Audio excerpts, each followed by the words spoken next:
Hello, chika! For today's video, mga dyan. Okay, ano naman ang merienda natin? Ang merienda natin ay frap. Nag-try kami ng frap na walang whipped cream. Sa akin ay Frap Spanish coffee. latte. Tama ba? Yes, Spanish latte Sa'yo and ay salted caramel. Salted caramel. Sinong sponsor mo? Pakita mo. Sponsor. Starbucks lang nilalagyan. Sa akin, ang sponsor ko ay yung friend ko recently married. Giveaway nila to. Tapos natanggal niya yung mga sticker ng hinugasan ko. Thank you and congratulations. Yes. Okay, at ang merienda natin for today ay Black overload. so, medyo natusta po namin siya. So, ano tayo ngayon, Ses? Usapang breadwinners. Breadwinner ka ba, Ses? Breadwinner, siguro nung mga panahong nag-i-start pa lang akong mag-work. So, ngayon, hindi ka na breadwinner?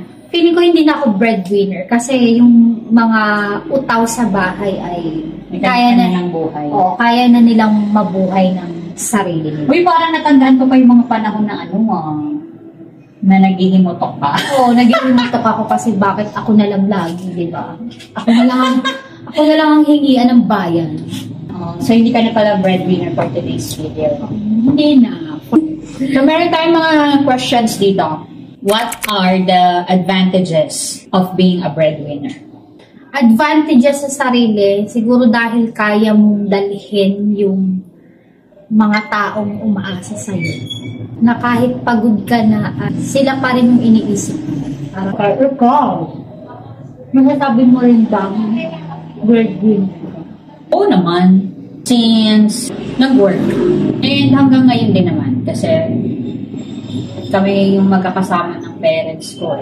Kasi yung kapatid ko, so meron siyang sarili ng family. So yun ang kanya. Breadwinner. So ever since na nag-start siya mag-family, parang yun na yung priority niya. Oo, syempre. Gano'n naman talaga dapat, diba? Kapag nag-start na tayo magkaroon ng sarili nating family, sila na yung priority natin. At siguro ang isang advantage ng pagiging breadwinner ay natitake control ko yung finances. Kapag walang pambili ng ganito, walang pambili. Siguro meron kang self-responsibility. Parang sa sarili mo, kaya mo yun without any help ng ibang tao. Parang may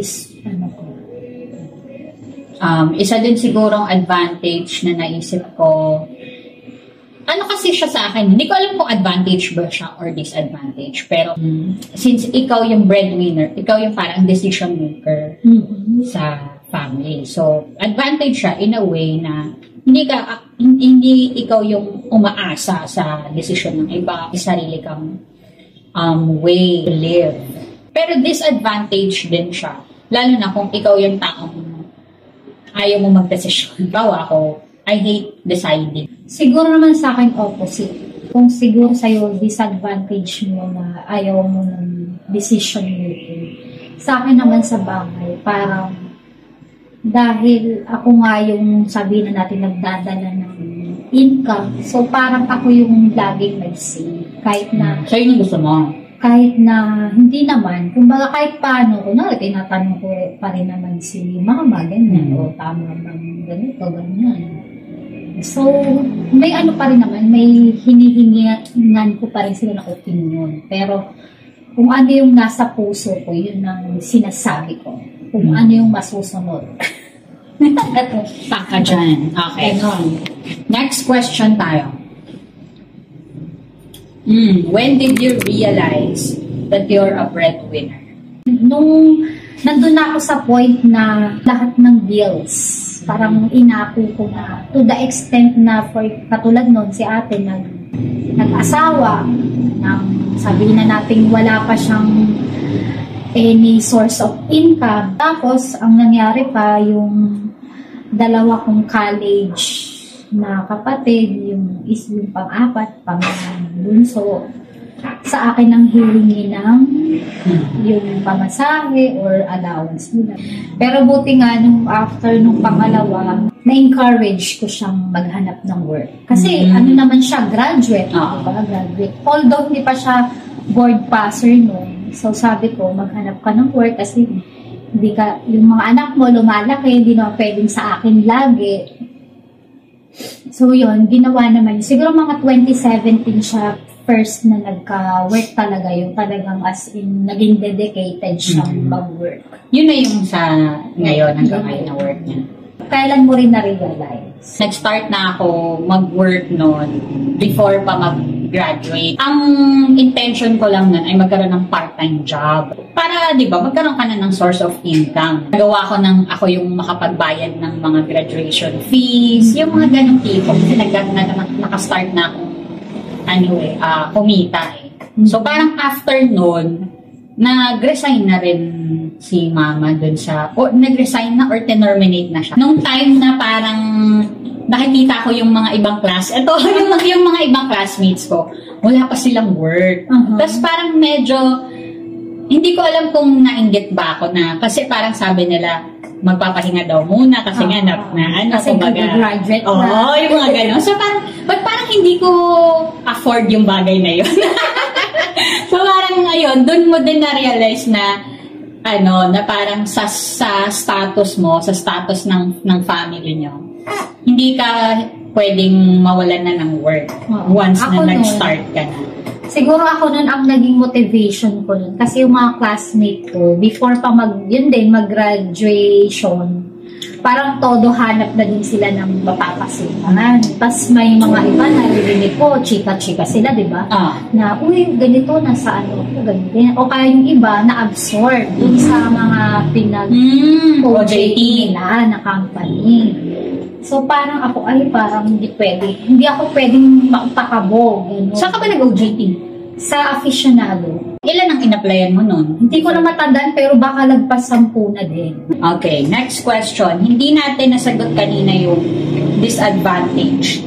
So, what are the disadvantages of being a breadwinner? Siguro mas marami yung disadvantage. Unang-una, dun sa mga member of the family, hindi sila nagkakaroon ng responsibility sa sarili nila. Tinutolerate mo din kung ano yung dapat nilang matutunan sa buhay. Isa kong naisip na disadvantage siguro. Parang nagiging normal na yung part na ikaw yung nagpo-provide sa bahay. Yung mga ibang bagay na hindi normal, like for example, yung pag-shop para sa kanila, yung pagbibigay ng gift sa kanila. Kapag hindi mo nagagawa yung mga bagay na yun, hindi ka nagiging mabuti. Since yung pagpo-provide mo nga ay nagiging normal na yung bagay na extra, kapag hindi mo nagawa, hindi ka nagiging mapagbigay, lalo na madamot ka. Gano'n. Yun, madamot. Next. Okay. Masaya ka ba bilang breadwinner? Masaya kung hindi pilit yung pagtulong. Kumbaga, ayoko yung dinidiktahan nila ako sa kaya ko lang itulong. So, yun yung mas masaya sa sarili ko. So, for you, being a breadwinner, is it enjoyable? Or are you happy? In a way, I'm happy as a breadwinner. Kasi papipiliin ako kung magiging breadwinner or ako yung isosupport. Pipiliin ko pa rin yung maging breadwinner kasi mas advantage sa akin yung may sarili akong source of income at mas prefer ko yung nakakapag-support ako kaysa sa ako yung sinusupport. Pero pag sila yung nakakaalala sa atin, di ba parang napakalaking kasiyahan yun sa ating breadwinner. Yeah. Is it true? Naalala ko before, at some point, hindi ako naging masaya sa pag-support ko sa family kasi before, hindi ako marunong humindi. Naging people pleaser kasi ako. Ayoko na nadidisappoint yung parents ko. Nawawala sa akin yung pagtitipid na parang kung ano yung kaya kong ibigay. Yun na lang. Nagkaroon nga ng mga layoff. Nawalan ako ng choice kung hindi, humindi. Kasi nga, hindi ko na rin talaga kaya. Kailangan kong turuan yung sarili ko na humindi. Naging grateful din ako. Before, akala ko madidisappoint sila sa akin. Naintindihan nila pag hindi na kaya ng source or hindi na kaya ng income, hindi na. Kung kailangan magtipid, magtitipid. Tsaka sila mismo, dumidiskarte din sila ng sarili nilang income para may sarili din silang pera kung gusto nilang gumastos. Yun naman yung maganda sa mga parents na ganun. Na parang, sabi nga, hindi nila tinitake advantage din yung anak.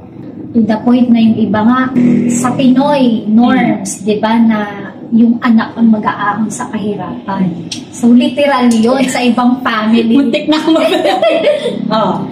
Yun. Di ba yung, may mga ganong magulang. Yung parang nag-anak lang para maging magulang talaga. Yun.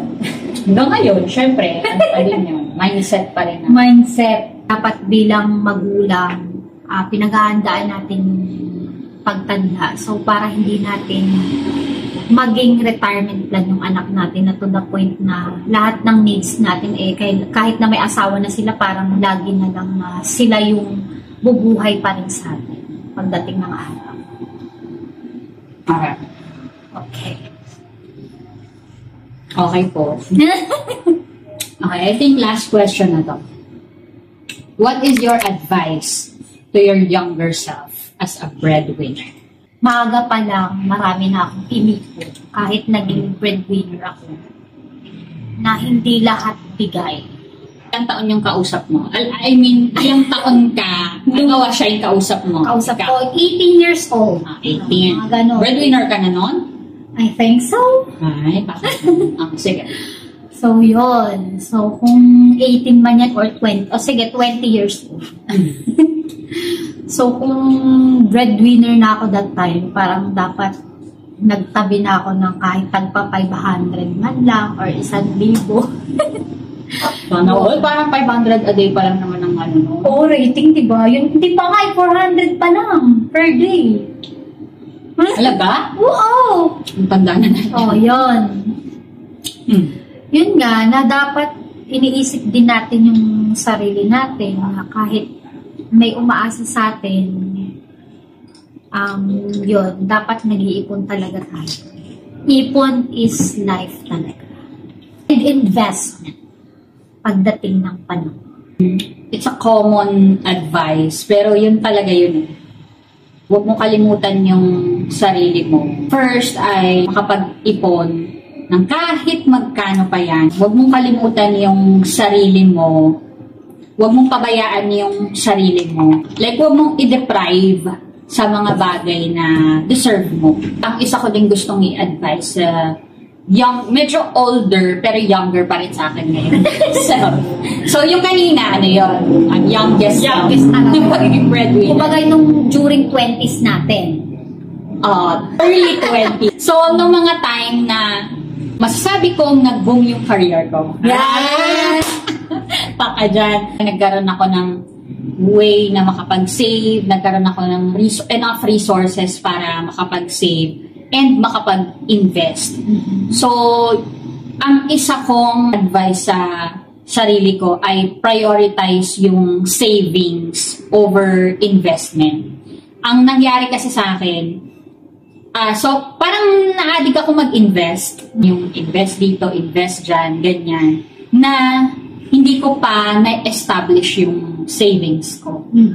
Ngayon, ang nangyari, nung mga recent na nawalan tayo ng work, nauso yung mga layoff. Yung investment ko, syempre, ang real estate, in cases of emergency, hindi mo siya agad-agad mabibenta or makuha. Hindi siya madaling i-liquidate na asset.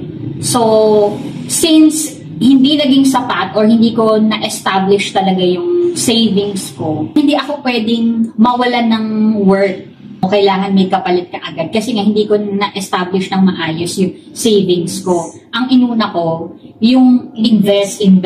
So, meron ako mga nagiging property. Kapag-invest ako sa real estate. Pero, since kailangan ko ng panggastos, kailangan namin ng pangkain, kailangan ko kumayod at kailangan ko maghanap talaga ng work para masustain yun. Pero kung na-establish ko kahit paano yung enough na savings, yung enough na emergency fund, hindi ko kailangan magmadali na maghanap ng work at magkaroon ng source of income kasi meron akong naitabi na madaling maliquidate. So, yun yung isang gusto kong i-advise sa younger self ko. So, establish mo yung savings mo, enough savings for emergency fund, 3 to 6 months ng expenses or income mo before yung investment. Kasi ang investment, as much as possible, kung meron kang sobra, yun yung i-invest. Ito na muna for now. Siguro ang isang magandang i-comment nyo ay ano naman yung advice nyo sa younger self nyo as a breadwinner. Thank you so much Thank for you listening. guys. Next time ulit.